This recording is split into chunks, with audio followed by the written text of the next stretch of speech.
welcome to this week's Mondays with Madison. Today I am joined by a very special guest, former NFL quarterback Rob Johnson. I am super excited for this interview. We're going to talk about his life playing football and life after that and dive into more of his coaching career, so stay tuned.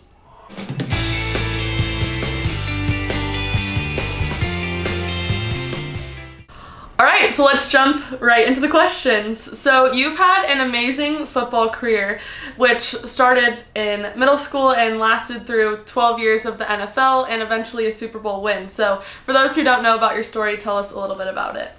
Yeah, my dad was a coach, always been around football. Didn't really play until high school, which a lot of people find fascinating because I played college and pro. But yeah, I didn't play until high school. Totally different than what kids do now. Had a great time around a lot of great friends, great people, just that all played sports growing up. We played baseball, basketball, football, go to the beach during the summer. It's pretty much awesome growing up, and I think just being around like-minded people and just always had a good friend group, and I think that really helped too. And, you know, having my dad as a coach always helped. Yeah, that's a really cool experience growing up with your dad as a coach for a good portion of you beginning to dive into football. Yes, it helped. I didn't like it always. My dad's, he's a hard ass, tough. So I didn't always understand because I'm kind of not that way. I'm tough, but I don't know, I see things a little differently. So I appreciate it a lot more once I got around other coaches and see how they worked, and I could handle anyone. I had some tough coaches like Tom Coughlin, and Gruden was very tough, but it made it a lot easier because my dad had already prepared me for that stuff. Yeah, totally. Yeah. And then a lot of people say that being a quarterback is the toughest job in sports. By far. So tell us about that and what you think about that.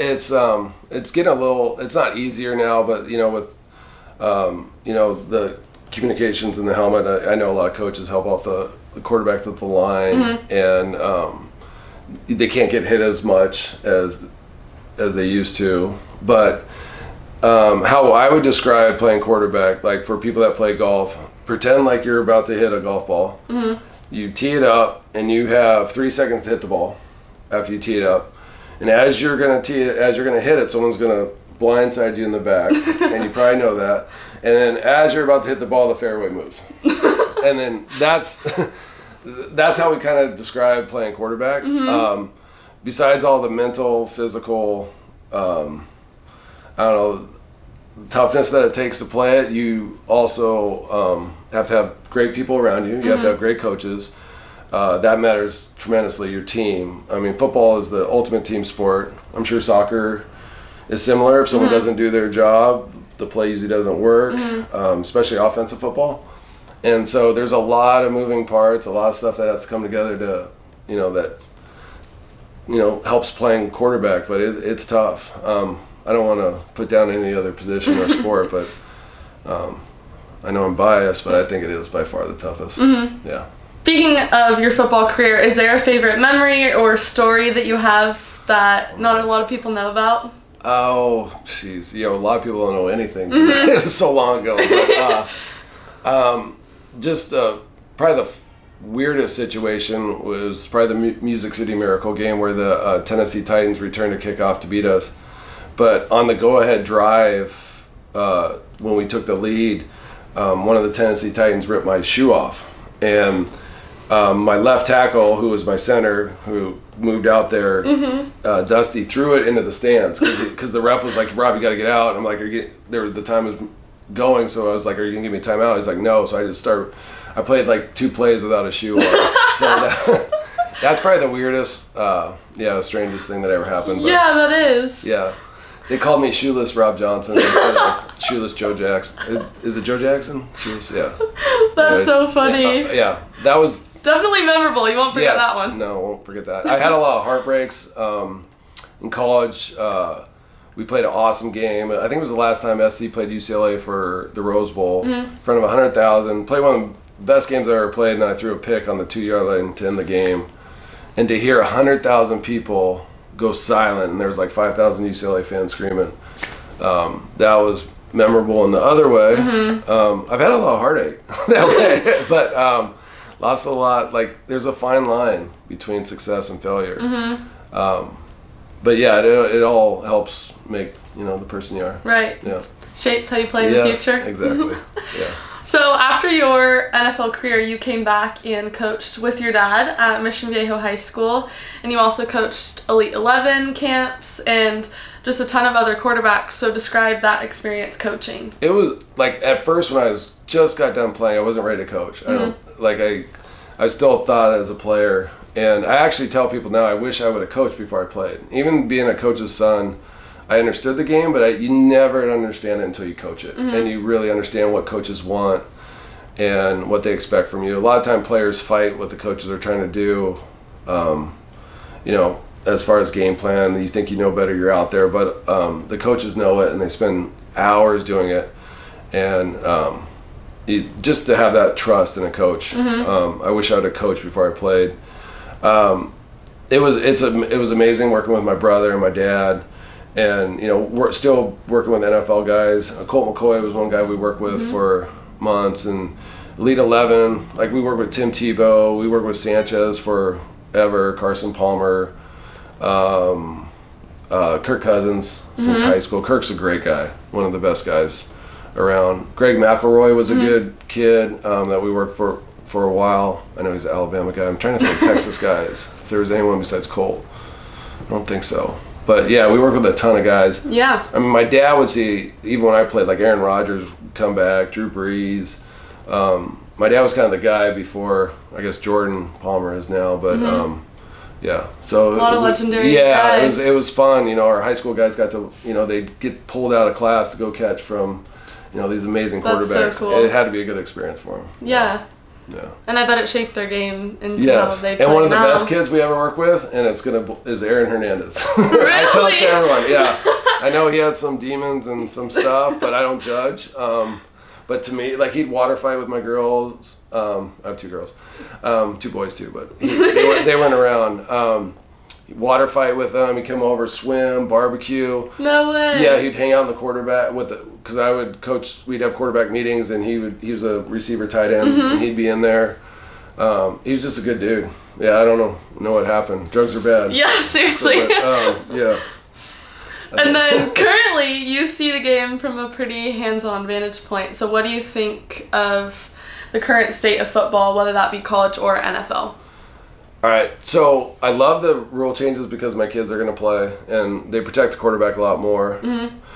But, like, they're slowing it down too much. We're like, I know they're trying to protect them, but it's almost going too far. I don't want to turn it into flag football. Basically, what I'm trying to say. Guys know what they're signing up for. We play football for a reason. It's not for everyone. We like that. Let us go.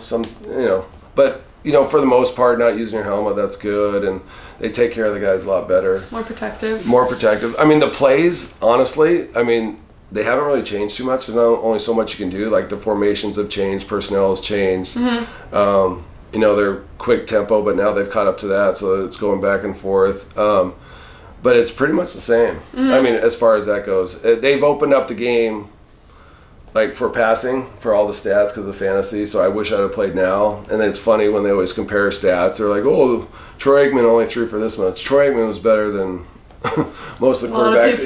Most of the quarterbacks in the league right now. But, you know, his numbers weren't as good because the game was totally different. But it's fun to watch. I still love it. Last question. You have played with and coached and overall just been around a lot of legendary players. So what do you think draws the line between making a player good and making a player great? Oh, wow. That's a good question.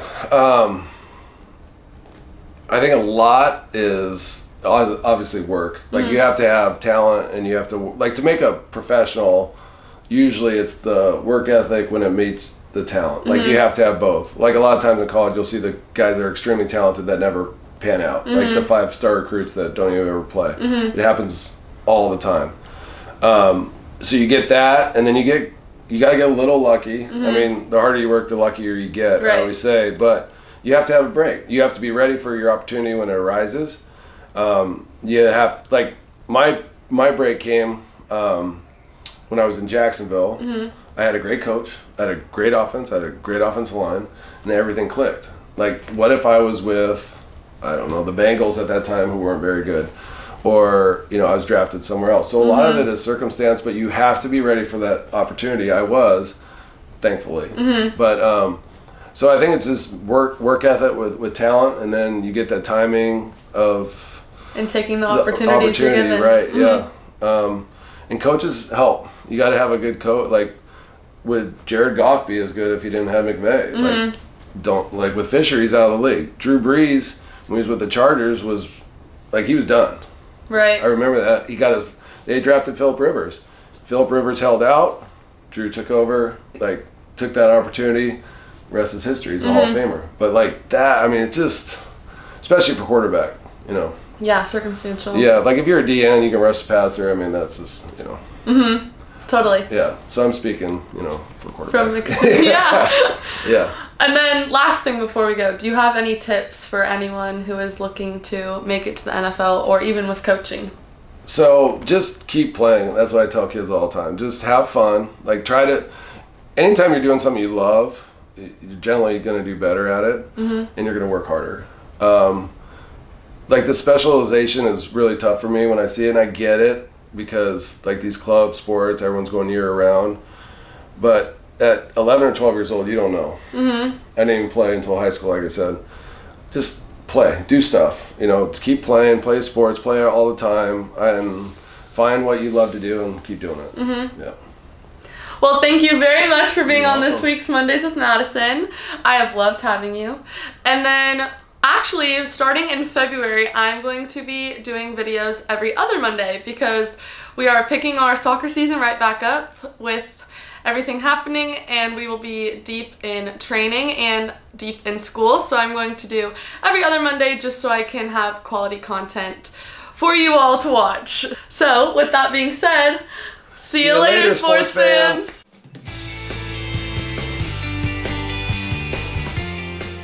Oh, hey! Someone that realized. It's better than most of my other interviews. You're smart, that's why.